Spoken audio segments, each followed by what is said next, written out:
The Severe setup is back in your ears. It's back in your eyeballs. We're here and we have lots to discuss. And Harry, the great man Powell, is with me to help me along. UFC Vegas 87 this weekend. We shall talk about that in a little bit. Overall card, not great. Couple of fights on it. We're going to discuss the co-main and the main event a little bit later on, as I said.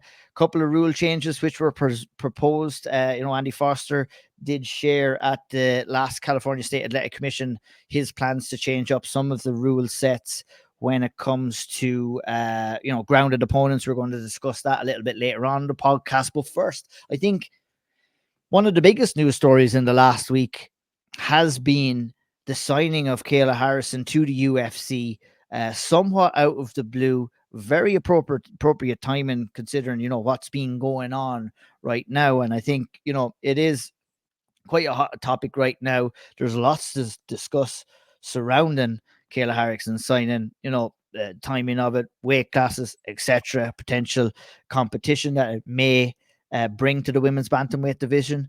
And that's what we're going to kick off the Severe setup with today. News broke last week, Harry. Dana White went out on his Instagram, announced that Holly Holm versus Kayla Harrison is happening at UFC 300. It was a welcome addition to the card, to be fair. It was big news. I would consider it big news. And I was genuinely excited to hear that Kayla Harrison is going to be making the move over to the UFC. Lots of nooks and crannies to discuss, Harry, but what was your initial reaction to the news when you seen it? I know I tweeted it into the group. I would say you were genuinely as surprised as what I was when I was lucky enough to kind of be awake and got the news live. You probably woke up to the news the following morning after it was announced. Curious to hear your initial reaction to it, Harry. So it was immediate intrigue, but also shock, right? Because I actually literally, so again, we'll break the fourth wall. What happens generally for me when I wake up, my alarm goes off at whatever time it goes off for me to wake up. And then I, waking me up or whatever it is.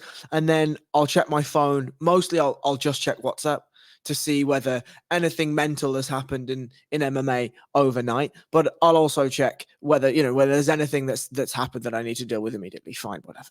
And so I look on my phone and there's a message from Ian O'Neill, and it says Kayla Harrison signs to the UFC. And out loud, I was like, "Oh Jesus, oh fucking hell!" Like that's some way to start the morning. And then obviously, as I learned a little bit more about the story and read a little bit more about the story, the wrinkle and we'll get to obviously all the nooks and crannies, but the immediate wrinkle was the 135 thing.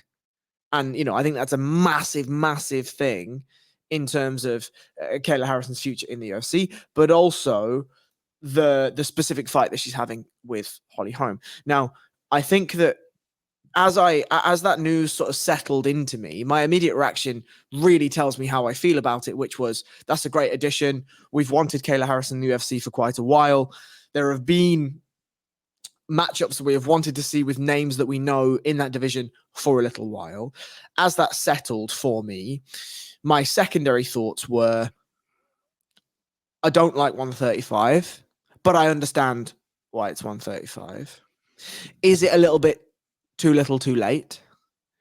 However, one thing that we did say on the breakdown or the setup, I can't remember specifically what it was, but you said 135 needs an injection in the UFC.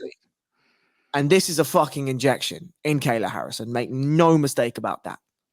Absolutely. My initial reaction to the news was I had to check once, I had to check twice, I had to check 3 times to see, is this a fake account? Is this fake news? Because I've been done before. I've been done in the past.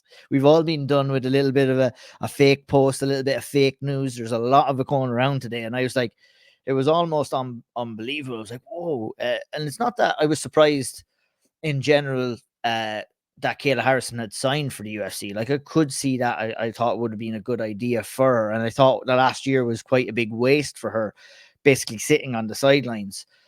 It was the timing of it that surprised me more than anything. But it makes sense when you really think about it. What's been going on recently? It's been all the talk has been the merger of the PFL and Bellator, And, you know, all the talk has been Don Davis calling the PFL the co-leader in mixed martial arts. Well, what the UFC done is a tactic that they have used in years gone by. They've used it for Strikeforce. They've used it for other promotions where they'll just come in and say, oh, you have a big star. You have a big star and you want them to be the face of your promotion.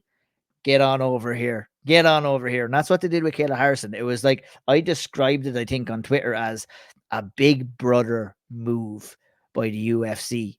And they've taken the PFL's biggest star in Kayla Harrison, no matter what anybody wants to say. That was a power move.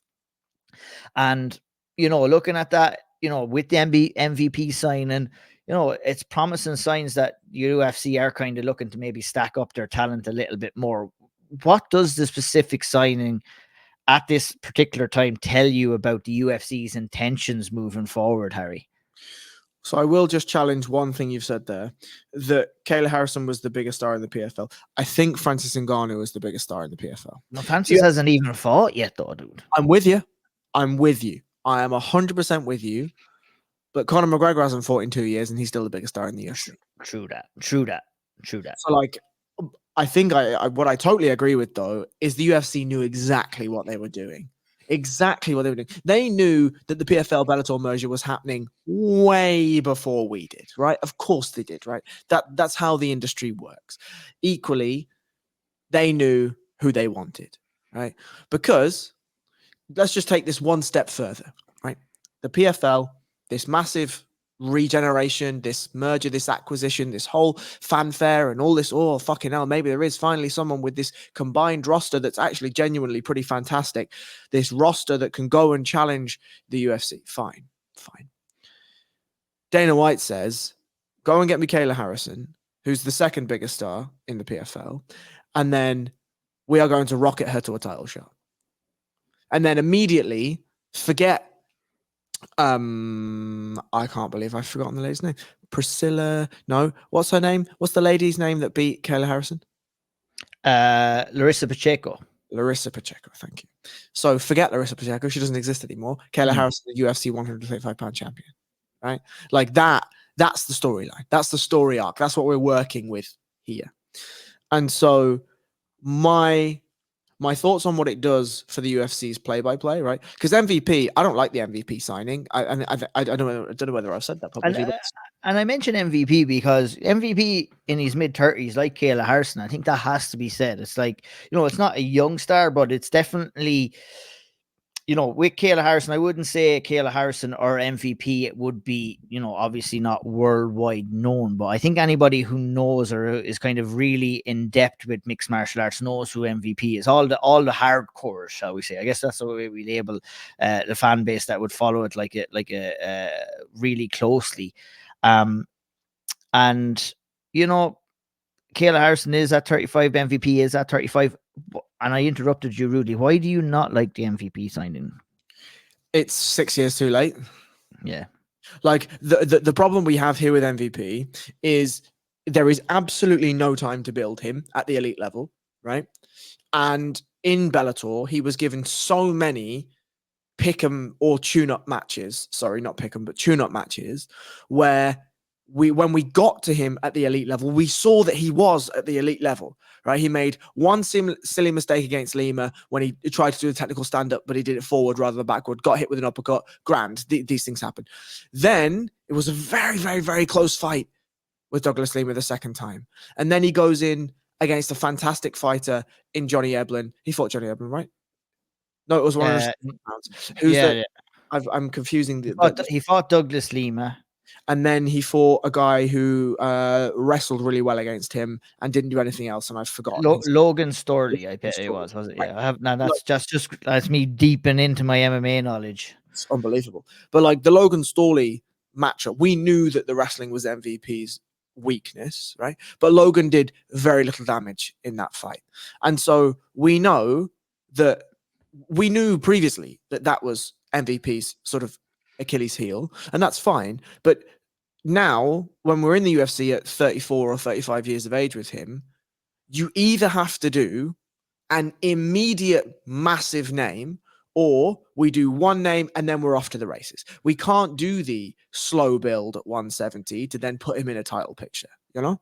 Not to get too off topic on MVP, but it's a very interesting topic. I would say what the UFC and how they have matched him with Kevin Holland is actually absolutely perfect, because they haven't thrown him straight to the wolves. What they have is they've given him a guy that is beatable, that has a name as well, in Kevin Holland. Now, I think it would be a Kevin Holland, then probably a top fiver, then maybe a championship fight, the route that MVP should take. And whether it works or whether it doesn't work, I don't know. But I think, you're definitely right in what you're saying, is that the timing might be wrong for maybe MVP. The timing might be wrong for Kayla Harrison. And we won't really know until they get in there and actually compete and we can see how they do. But what I look at it as is maybe a statement of intent, because this is what the UFC was doing in the past. They were going out and they were bringing in these big names. Man, we came on here and we were complaining on a couple of podcasts about UFC not wanting to sign the likes of Roberto Soldic, or maybe not picking up AJ McKee when he was a free agent, or other Bellator stars when they were free. Well, they seem to be doing that right now, and I know, I'm glad in it, and it seems maybe hypocritical in some ways, because we come on here and we want to see the PFL / Bellator do well and compete with the UFC, but also we want to see the best fighters fighting in the best organization. Whether you like the UFC or whether you don't, even though it probably isn't the same, it's the most well known, it's the most legit kind of it's the most legit kind of organization if you're going to be challenging the top level of the sport. Now, some champions will kind of compete against each other from different organizations. It isn't always as cut and dry as we may suggest, but I look at it, and this is what we mean by competition is good for the overall landscape of mixed martial arts, where you have UFC, who hasn't had a real competitor in the last number of years. And yes, they do have the class action lawsuit up against them, where their hands have been probably a little bit tied in making moves like this over the last number of years. But I think that's going to come to an end this year, you would think, one way or another, whether it be in court, whether it be outside of court. And I see this as a statement of intent for the UFC going forward, and to say, okay, you want to call yourselves the co-leader? Well, we have a little bit of a reminder here that we're the big boys, and we can kind of go and we can click our fingers and we can make this happen if we wanted to, if stars are available. Back to Kayla Harrison, the matchup with Holly Holm. You don't have to go into great detail about the matchup with Holly Holm, but how do you see that matchup for her? Or I don't know what happened there. Video switched for anyone listening. Do you like that matchup for her? Look, we're talking about Kayla Harrison being 35, being 36 years of age. Holly Holm is 42 now. So, she's coming towards the end of her tether in mixed martial arts. It would appear on paper to be a good matchup on paper. And of course, you've got the asterisk that is beside it, of course, with Kayla Harrison trying to make 135 pounds. And I know how you definitely feel about that, but everything I said, a bit of a loaded question, a bit of a loaded of an opinion there, but the matchup, the weight, what are you thinking overall about this situation, Harry? So I'd be remiss if I didn't just chuck my 2 pence in on what the statement of the intent is of the UFC. For sure, yeah. I think Kayla Harrison and MVP signings are vastly different. MVP's been in combat sports for a long time. Kayla Harrison has not. She came to the sport late. Now, I also think, to me, MVP is almost like a Zlatan Ibrahimovic to Man United signing, where it's we need a star, and so let's bring him in for a year, and let's see what happens, right? Like, I don't think it's let me go and buy a Alejandro Garnacho, or let me go and buy the new star that's going to be a star in 6 years, 7 years, 8 years, whatever it is.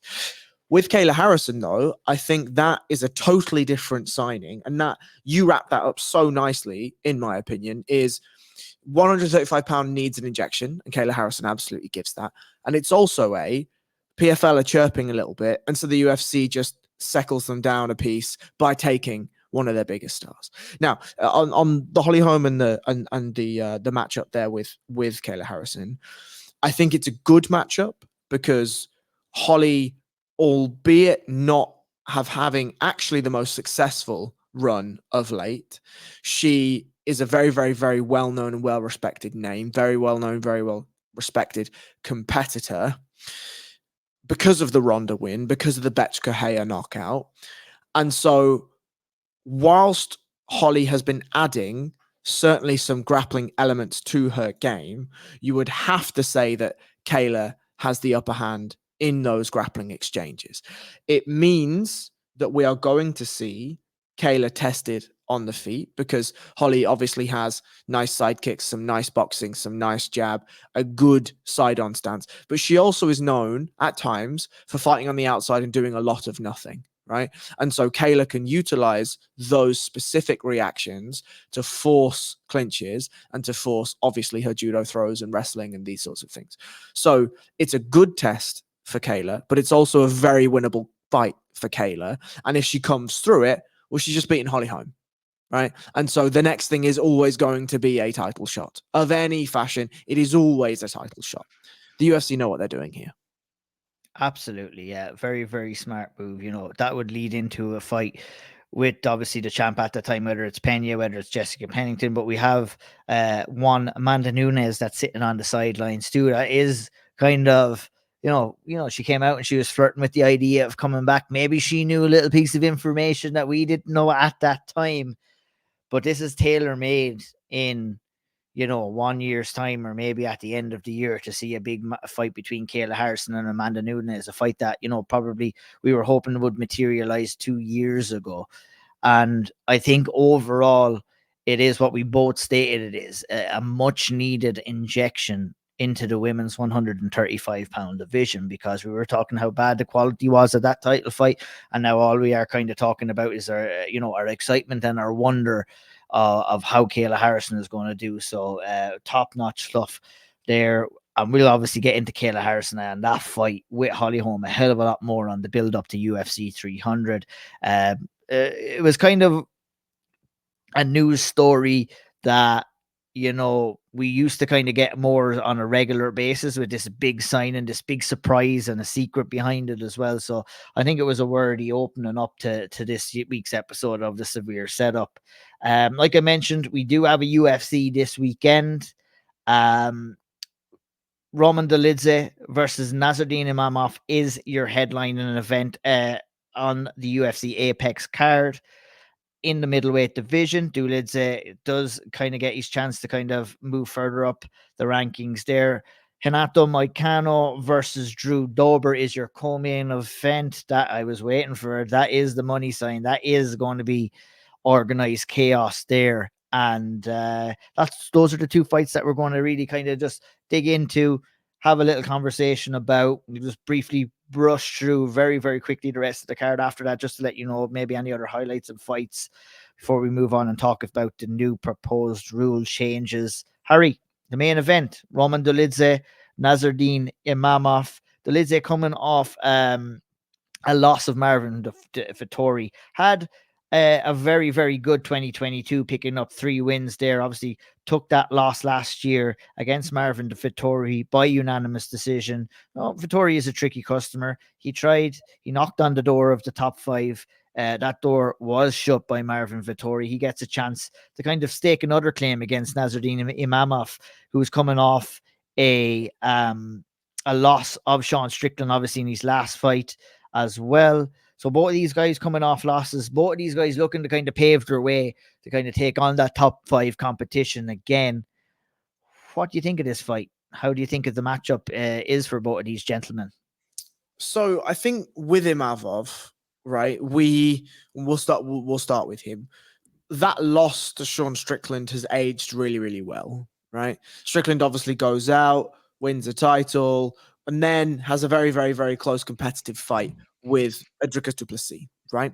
So it's not like that loss to Sean Strickland is what we would have said if Imavov, sorry, I've worded that horrendously. Let me start that again. When Sean Strickland loses to Alex Pereira, he's a laughingstock. He's an idiot. We can't believe that he's not wrestled. We can't believe that he's tried to stand and strike with Alex Bahia.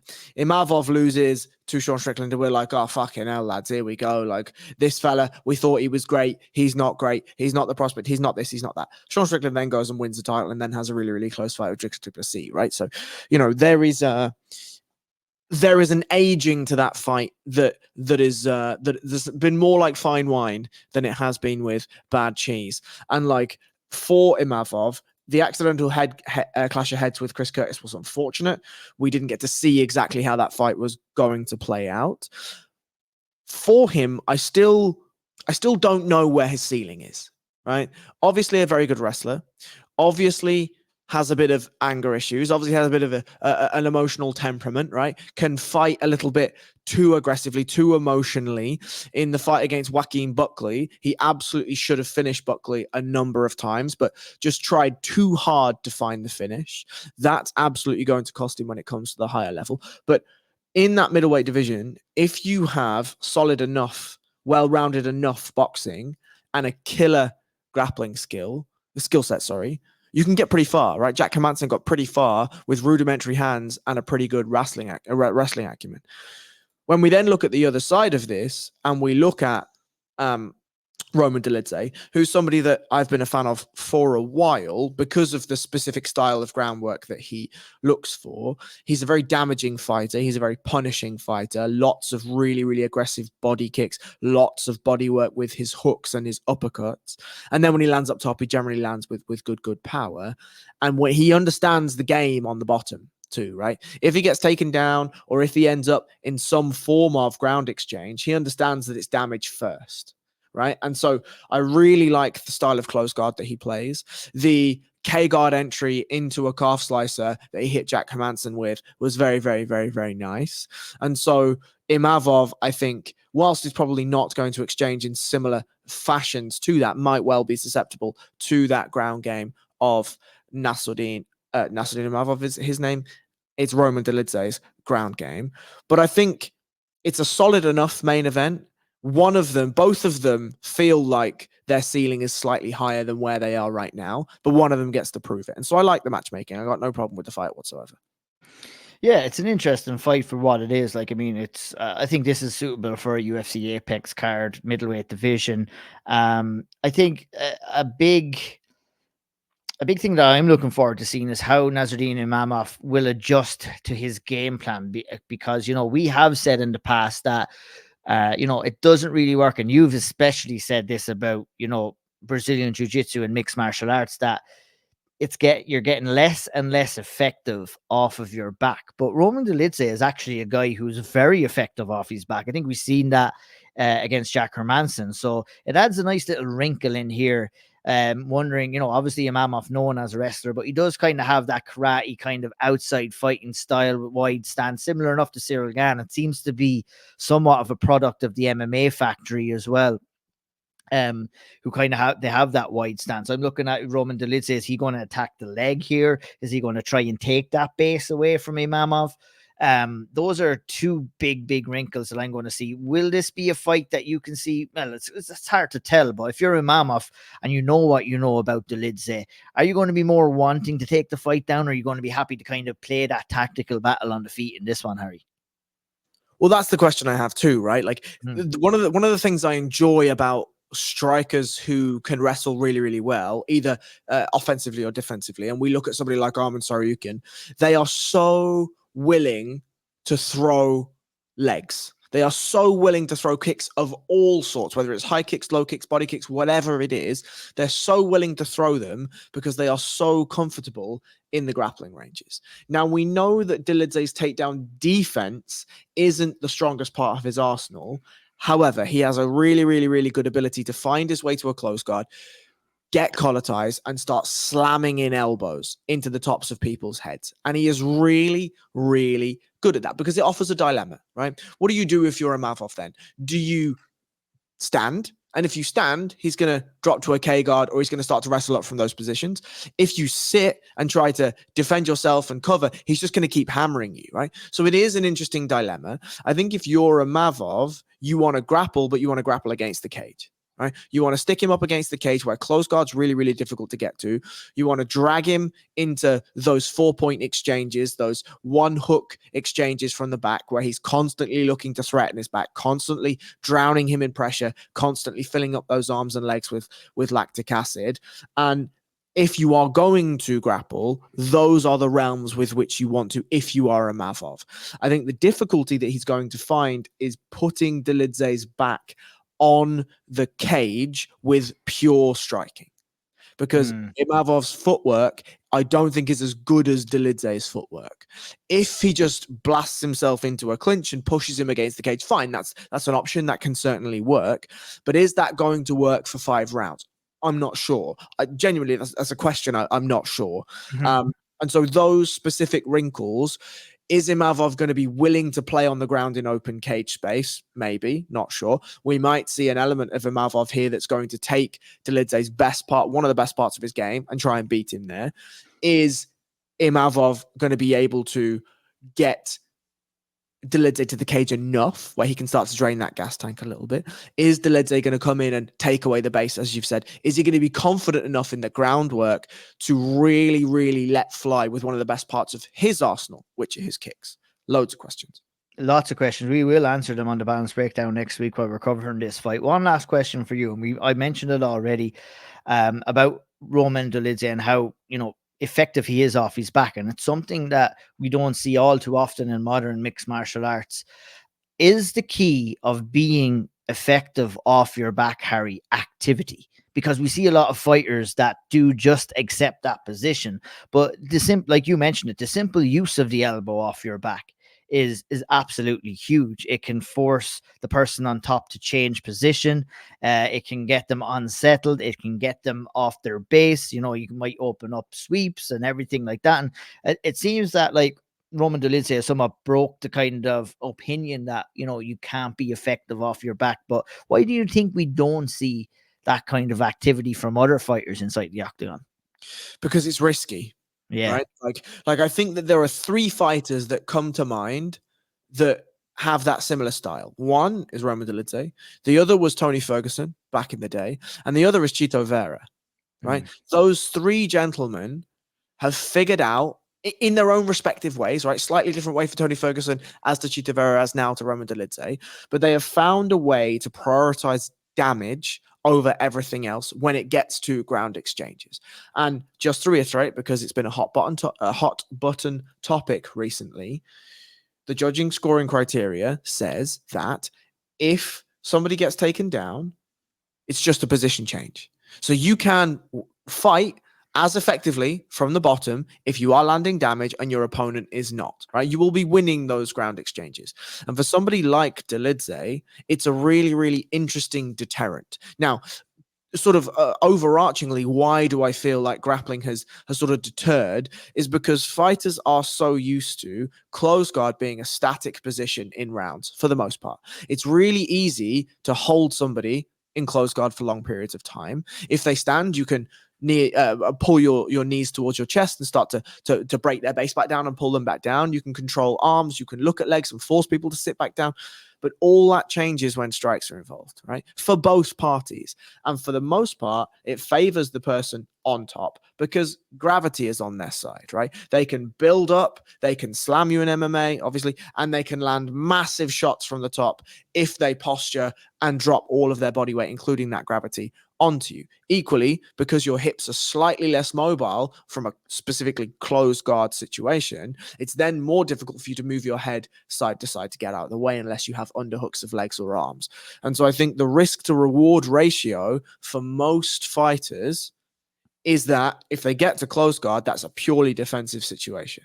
And that's why I think we should ban close guard for the most part. But like for Dolidze and others who are able to get their guard working, Diego Lopez is another person who against Movsar Evloev have an extremely active close guard, an extremely active open guard. It's because they are prioritizing damage over just grappling, right? Just grappling on the bottom is dead. It doesn't exist anymore in MMA. And that's due to, like you said, the rule changes within the sport as well. And I think that we're living in a time right now where a lot of fighters and a lot of coaches and a lot of gyms haven't really caught up that well with the rule changes as much as they should have. But do you think future mixed martial arts fighters or fighters that are drilling more so off their back with the know-how that, you know, if they do land damage off their back, that they can win rounds? Now that's an accumulation of judges scoring that damage in fights, which we have seen and we are seeing a lot more regularly too. So do you think that we might see a comeback of, you know, people winning fights off of their back, you know, by throwing damage, when we see a lot of more fighters in the gyms that are drilling these positions, as opposed to kind of what you said, the old school kind of let's sit in guard and try and improve position and let's try and control? That's gone out the window. That doesn't score anymore. So can you kind of see more damage being created off back and more fights being won off fighters' backs in a couple of years' time? Honestly, no. Hmm. I think top position is king. I think top position is king in sport grappling. I think top position is king in MMA. And the reason why I say that is because regardless of whether, now maybe somebody who's as efficient as Roman Dolidze or Chito Vera or Diego Lopez would argue with me, but I think inherently when you are carrying a fighter's weight and you are having to generate power through your core off your back, you are expending more energy than the fighter on top, who is then looking to land damage from there. And so I think purely from an energy expenditure perspective, and obviously this is a 5-round fight, right? So energy expenditure is an incredibly important factor here. Top is always king. Top position is always king. And so I think for the most part, the promotion of technique is going to be centered around how do fighters not be on bottom, whether that's via wrestle ups, whether that's via just generic get ups, whether that's off balances that create space that allow a partner to sweep or create enough off balance that they can just rise to their feet. I think that is where the investment is going to be made. There are always going to be outliers, right? There are always going to be outliers, but I think the submissions that we are going to see are going to be fighters working to dominant positions from the top, whether that's mount, back, side control, top half guard. Obviously, top half guard is a very dominant position in MMA, and they'll be looking for submissions from there, whether that's arm bars, guillotines, chokes, whatever it is. I think that's generally is the way that this is going to go. I think in some ways MMA influences sport grappling and vice versa. I think that's relatively accepted at this point. And in sport grappling, everything is wrestling, top position, exhaustion. It's exhaustion of the bottom player, and then you submit them with whatever you want. Yeah, indeed. Nice. We sidetracked a little bit there talking about the intricacies of back control, but it was good. But we go back full circle. Roman Dolidze, Nasruddin Imamov. That's your main event of UFC. I think I'm calling it UFC Vegas 87. I hope that's what it's called. I think that is. I think we're right. I think we're right. It's hard to keep track these days, but Renato Moicano, Drew Dober is your co-main event in the lightweight division, and this has just pure insanity written all over it. Two guys that like to march forward, like to land big shots. Moicano coming off a good win all the way back in 2022 against Brad Riddell. I'm actually astounded that it's been that long since we've seen Renato Moicano inside of the octagon. His opponent, Drew Dober, we've seen him a little bit more lately, and he's coming off a good win over Ricky Glenn, but you guessed it, round 1 knockout, because he doesn't really know how to win anyway else because he's an animal. And this is an exciting fight. This is the one that kind of, we'll be paying attention to this one because it could be a blink and you'll miss it here. How do you think both of these guys line up, Harry? Renato Moicano should win this fight. He should. Renato Moicano has a nice long jab. He has a nice right hand. He has some takedowns, and he's very good on the ground. Drew Dober hits like a fucking fire hydrant, explodes like a fire hydrant, and has a solid chin. If I'm Renato Moicano, I am looking to stay on the outside, entice Drew Dober into pockets, and then I'm level changing. I'm offering him a little a little calf kick here, maybe a teep to the body there. And then I'm looking at level changing. I'm looking at taking him down. And I'm looking at drowning him in round 1, taking all of that gas from him in round 1. And then we'll see what happens in round 2 and 3. That's fine, right? We got lots of time here. Lots and lots of time. I think that Renato is sometimes susceptible to, when he is not allowed to make a rhythm, when he's not allowed to set a rhythm, he's sometimes susceptible to fighting in jumps and starts, and that's dangerous when you're fighting Drew Dober, because Drew Dober will club you with lunchbox hands, and you will be staring up at those floodlights. But Drew Dober has said himself that he is only taking fights that he think will be fun, and he is absolutely fucking right here.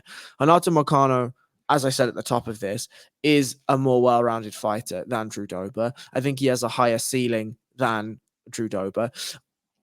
Drew Dober could have had a very high ceiling, right? But has chosen to take the Donald Cerrone type, Bobby Green type, Jim Miller type travel, right? And that's fine. There's absolutely nothing wrong with that. It's an important position for a person to play in a weight class on a roster. But I do think that Renato Moicano, if he fights smartly here, should take this win relatively handy.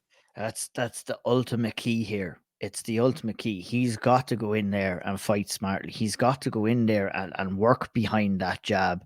And he's got to fight on the outside, I believe, in this fight. And it's in and out. I feel at times Renato Moicano can get a little bit drawn into a war, but Drew Dober is not the guy to get drawn into a war with. We've seen that time and time again. He's a one-punch hitter quitter. He can get you out of there in a split second if he really wants to. I'm looking at Moicano's submission game here, and I'm wondering, is he going to try and close the distance? Is he going to try and put Drew Dober on his back? We have seen Drew Dober in kind of some susceptible positions when he is taken down, when he is working off his back. Obviously his last defeat is an arm triangle choke to Islam Makhachev. Well, that happens. That can happen to anybody here. So, I'm wondering, is Moicano looking at something like that? Because, the longer you play around on the feet with a guy like Drew Dober, the bigger chance you have of getting knocked out and getting hurt and going on to lose the fight. So it'll be very interesting to see what Moicano and how he approaches his game plan coming in here against a big heavy hitter like Drew Dober.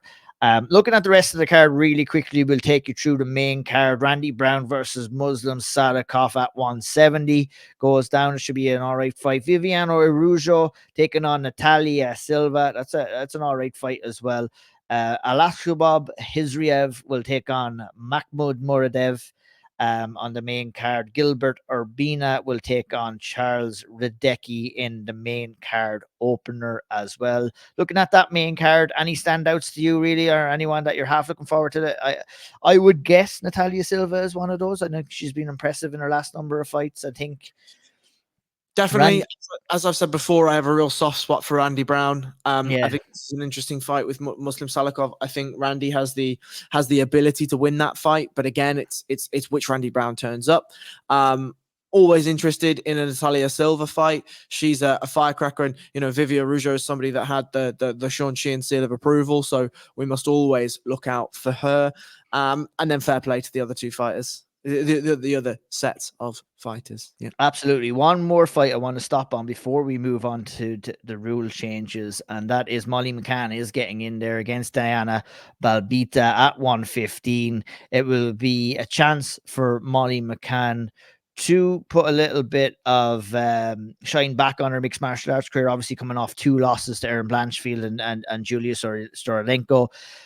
That Storolenko fight, that would have hit her hard. She's been back. She's been working hard. She's been doing a lot of work with actually Shauna Bannon in preparation of Shauna's fight. And obviously Shauna has been helping her out as well. She's got a good matchup here against Diana Belbita. She got a winnable fight for her, but she's really got to get a moving in there in the flyweight or in the strawweight division, excuse me. And this is a kind of a good way to get started, Harry, at the very least. Yeah. I mean, she also, after that armbar loss, she went out and performed on a Polaris show, which is a grappling show over here in the UK. And she fought a judo black belt called Julia Scardone, who is the wife of Owen Livesey, if people know who that is, and Molly armbarred her in that match in what was a pretty dominant match, to be honest, from Molly McCann. So clearly she is working to round out the holes in her game, and I thought it was really interesting of Molly to take a grappling match after having lost, and that, to me, that it lost via grappling, and I think that really shows that she is taking this seriously, and she's trying to make good on the UFC tenure that she has left, because Molly is not young in the tooth, right? What is she, 33? Yeah, 33 years of age, and at 6-5 in the UFC, if we're going to make any form of wave, if we're going to make a ranking, if we're going to make good on sort of the story and the talents that she has, it's now. I think 115 is an interesting move. As you know, it's always fuck weight cutting, but it is an interesting move for Molly. I hope that she can make it safely, because one thing she has talked about ad nauseum before is the fact that those flyweight ladies really feel quite strong, and so at 115, if that is a more what's the word I'm looking for? If that's more comparable to her strength, then great. Hopefully we get to see the best Molly McCann out there. But that remains to be seen. With all that's being said, and I did see that that grappling match on her Tapology account as well. As a better, maybe you're looking at maybe Molly McCann coming in here, maybe trying, after losing by submission, to come in there, maybe get a submission on her own against Belby. It'll be interesting to see. I think she might have the strength advantage coming in here, but it's hard to know. We won't really know until we see both women in there on Saturday night. But maybe worth a look at Molly McCann to win via submission. But she likes to stand and bang. And, I think that's probably the more likely outcome of that fight. Like I said, we'll be back for the balance breakdown next week to take a look a little bit closer at that card, all the main talking points, all the good fights. Harry will be given the arm wave of death to probably a couple of the bad fights on the card as well, which, we can probably almost guarantee straight away. But what we're going to get into right now, Harry, is the proposed new changes of rules that was put forward by the California State Athletic Commission. This kind of came and was highlighted to me. Shawnee and I were a part of the California State Athletic Commission kind of rules and referee and judges meeting last week. It took place last Wednesday. A very good conversation. I feel blessed to be, Shawnee has sent a link to invite us there. I feel blessed to have the opportunity to be even in the same room, to hear the conversations that are going on, to get the chance to get a little bit educated on how we judge some fights as well. And it's definitely been very beneficial to me in how I judge fights. I do a lot of work. Like, Shawnee is our guy at SevereMMA for judging. So Harry and I, we will not kind of come out in open arms and we talk about judges. I think it's important for me, as a guy who looks at fights and has to give opinion on fights, I feel it's my responsibility to know what I'm watching, to give an honest perspective on that. I think you have a good grasp on that too, whether you like to admit it or not. And, it's important to kind of put yourself in that room. And I just want to say that I feel blessed that I have that opportunity right now to be in there with such great minds in mixed martial arts right now. And you know what? Credit a really good guy in the MMA sphere is Andy Foster, always looking to kind of build a sport, always looking to try and progress the sport and its rules. And the latest proposal is the changing of the language of what is a grounded opponent. Let me read out to you first what the current language is. The current language is as simple as this: kneeing and or kicking the head of a grounded opponent is a grounded fighter is defined as anything other than the soles of his feet bearing weight. Now, that leaves a lot to be desired. There's a lot of gray areas in that statement there. So that's the current language that we have. So the proposed language for kicking and kneeing the head of a grounded opponent, the new proposed language is: a fighter shall be considered grounded and unable to be legally kneed or kicked to the head when any part of their body besides their hands or feet comes in contact with the canvas or the ground. So we're starting to make a little bit more sense now with this new proposed language. This comes, of course, stemmed off of the controversy surrounding the fight between Arnold Allen and Movsar Evelev, when Arnold Allen was, stated that he landed a couple of illegal shots to the head because they used the older rules in Toronto. I was on with Shawnee on the big podcast. I think it's ridiculous that we're at a stage where we're using different rule sets in different areas of the world. It's ridiculous. And fair play to Andy Foster. He picked up on this immediately, and he's moving forward with this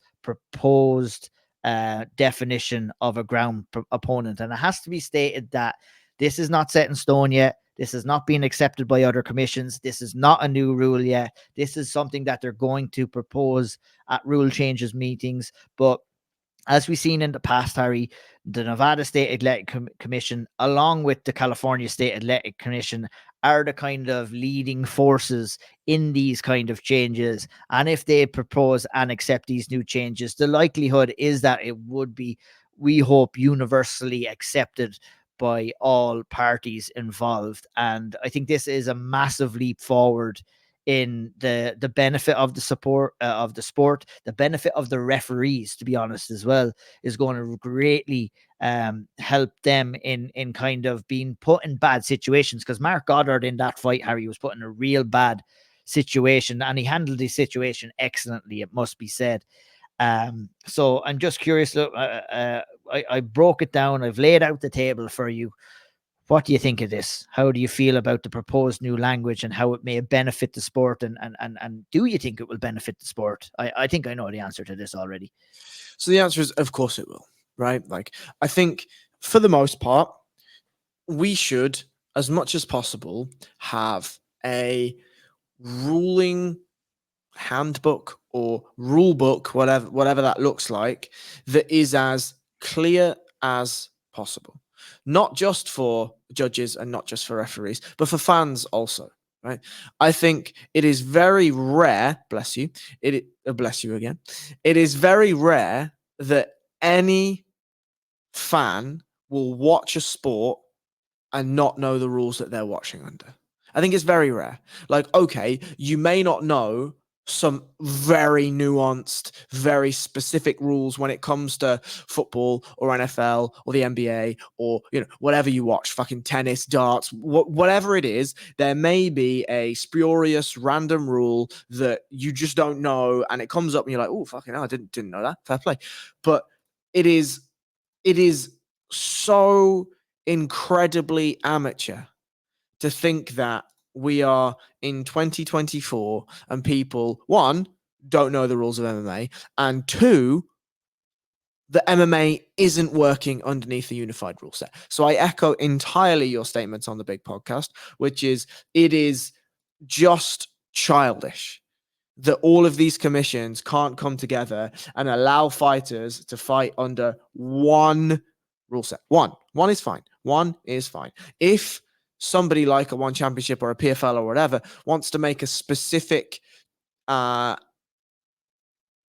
promotional change, right? If one championship says we want soccer kicks and the UFC says we know they're legal in the athletic commissions, but we as a promotion don't want them, that's fine. That's a promotional decision. I have no problem with that. But every athletic commission should be commissioning fights based on a unified rule set. Anyway, what do I think about this specifically? I mean, my overarching opinion is we should just allow grounded knees and grounded kicks. Like that's Me the too. answer. Yeah, me too. Like I think it's not as drastic as one might think. I think it stops stalling of fights on the ground. It stops what we were talking about, people wanting to take fights down. Look at what they've done with the rules is change the rules to kind of stop stalling a little bit as well. But we do kind of have still stalemate positions. It stops the playing of the game. I think this rule set itself, I think the new wording behind it does kind of stop guys playing the game by putting their hand down, which is good. But how you completely stop that is just allowing knees to grounded opponents as well. I think it's a very positive move overall. And I listened to a podcast you and Shawnee did. You put it out. It was a Speaker's Corner. Sign up, Patreon, get speakers corners in your life, you need to do that. I trust me. And it was one about where the kind of what kind of progressed in mixed martial arts in 2023. You spoke about cardio and you spoke about a couple of different things, and you went on to talk about where MMA might be in 3 or 4 years' time, and how it's going to grow, because we were sitting here, we break down fights every week, but we're talking about an ever evolving sport here. Sport that's only 25 years old, not that long, 30 years old, I guess, now at this stage.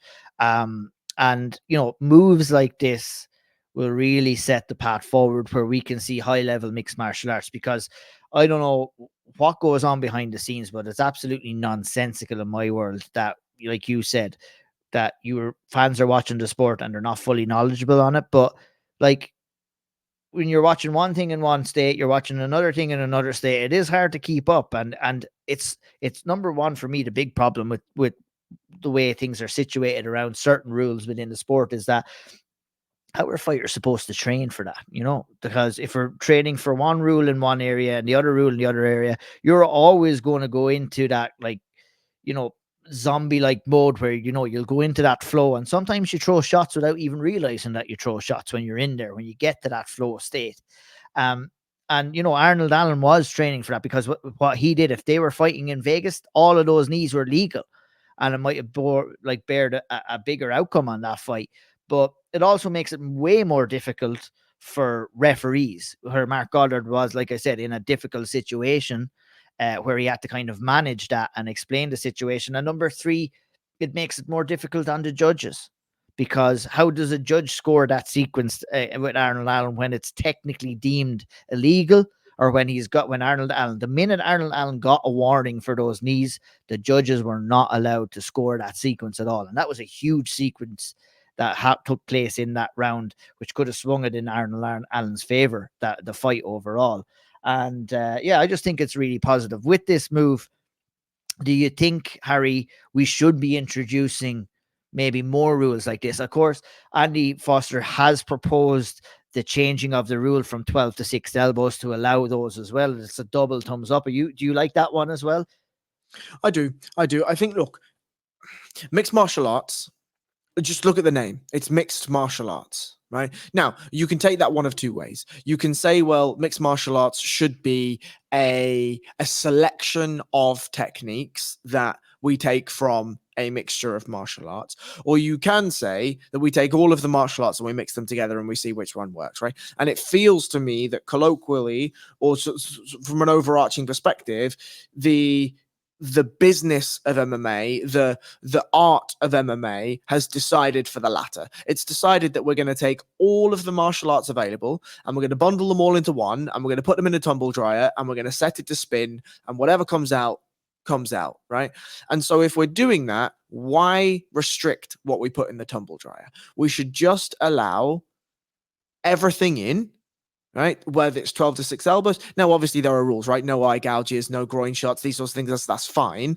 But for the most part, we should make a consensus decision to put all techniques into the melting pot and see what comes out. The only caveat I will say, and I think it's important to say this here in the same that we said it on Speaker's Corner, the difficulty we have in all of this conversation is I'm allowing lads to get kicked in the head in even more vulnerable positions than usual. And so the damage element comes in here. But at the end of the day, and as tough as this is to say, this is fighting. And so damage is inherent. And the people who choose to take part in this sport, to take part in fighting, they should be allowed to, one, be able to inflict damage in as many legal ways as possible, within limits, obviously. Mm-hmm. Because it will also force, as you have said, and unfortunately, it will force it due to other fighters taking damage, but it will force the evolution of the sport in a much, much, much more accelerated fashion.